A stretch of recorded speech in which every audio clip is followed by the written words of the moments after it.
Thank you, Honorable Minister. I will now call Honorable Chirwa from EFF.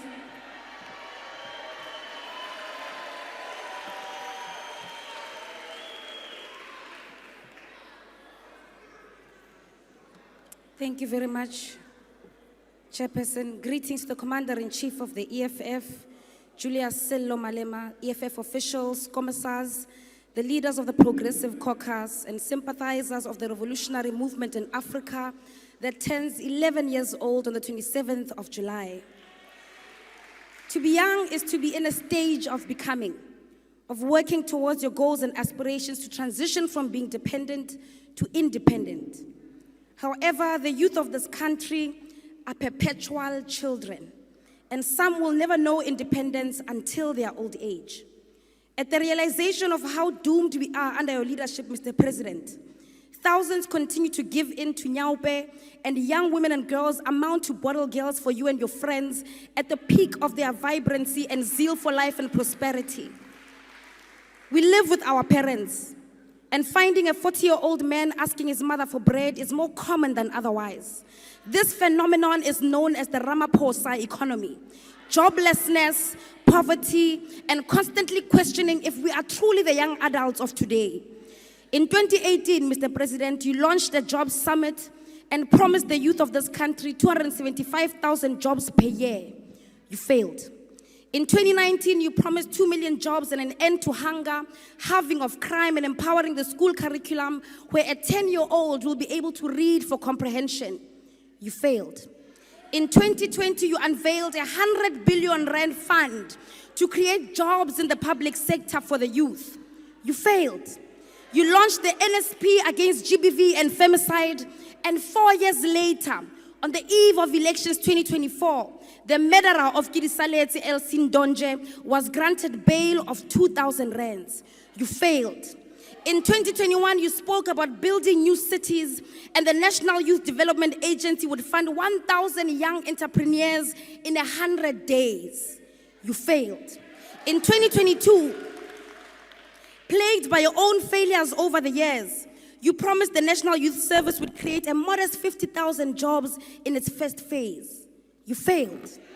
In 2023, you came here and praised yourself for the youth employment service that placed 100,000 youth in peace jobs that lasted nothing more than 12 months. Once again, you failed. Yesterday, you came to this house and promised 2 million jobs to the youth of South Africa. It is thus fair and deliberate to then say that this time next year, the result will once again be not achieved and failed. When you became president in 2018, youth unemployment was sitting at 43%. And nearly 7 years into your presidency, youth unemployment currently sits at 45% for individuals aged 15 to 34, and a whopping 59% for young people aged 15 to 24. Your presidency is characterized by many promises and many failures.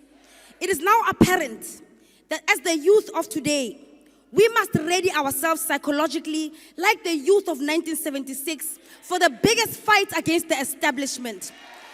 The establishment has charged you, Mr. President, at the forefront as the weapon that is formed against us. The youth of today, like Nelson Mandela, who is now hailed as an icon of peace, must be ready to be called terrorists. We must be ready to be called criminals. We must be ready to be jailed for crimes we did not commit. We must be ready to be character assassinated like Idam Dwana, Robert Sobukwe, Unkhopoti Tiro, Steve Biko, Winnie Mandela, and Julius Malema. But amongst ourselves as the youth of this country, we know who the true criminals are. We know who stole our land from our grandmothers. We know who stole our minds. We know who stole COVID-19 funds that was meant to keep our people alive. We know who stole Tembisa Hospital money. We know who stole SAA, ISCO, Sasol, Telkom. We know who is now stealing Eskom, Transnet, Prasa, and even privatizing our water. All the while, you are creating an impression that these are natural disasters, despite the fact that they are orchestrated by the true criminals of the government of today, deployed by the Oppenheimers. We know who stole the money that is meant to eradicate pit toilets in the Eastern Cape.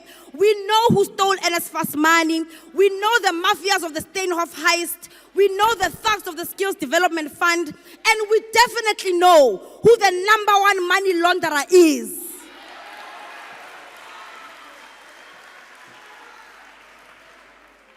There is absolutely nothing that the establishment, masquerading as a government of national unity, can do to deter us, the youth of today, from seeking out our generational mission. The government of the ANC has not fooled all of us. It is under the ANC that we saw privatization of state-owned entities at a large scale, much higher than that of the apartheid government. A trail of privatization that is so aggressive that even our health care isn't spared through the NHI. The rise of the establishment and the collapse of the state takes shape under the government of the ANC. That is the legacy of the ANC today. The positive outcomes of all of this neoliberal facade of the government of the day is that we now rightly characterize the neoliberal agenda encompassing of all its participants who are part of the GNU coalition. We now know who the enemy of economic freedom is. Even if in the past they pretended to be a part of us and spoke like the forefathers of the emancipation movement. The battle lines have been drawn. It is the subject of the Oppenheimer, the GNU coalition versus the people of South Africa. The youth of this country will continue to chant economic freedom in our lifetime. We will continue to present bills in this house that call for expropriation of land without compensation. We will continue to call for nationalization of mines, banks, and other strategic sectors. We will push back against your corruption and hold the captains of the ruling class accountable. We will fight for the scrapping of student debt and continue to call for quality, free, and decolonized education in our lifetime. We will continue to call for free healthcare, housing, water, and sanitation. We will continue to remind you that the young people in this country deserve real jobs. Iseng mebereko ya topa dipampiri le internship is 6 months. We want industrial development, insourcing of security guards and cleaners, free pads, Mr. President, and all those rent manipulators to be arrested and to rot in jail. The people's power is rising in Africa, and we will not be left behind. Thank you, Honorable Member. I will now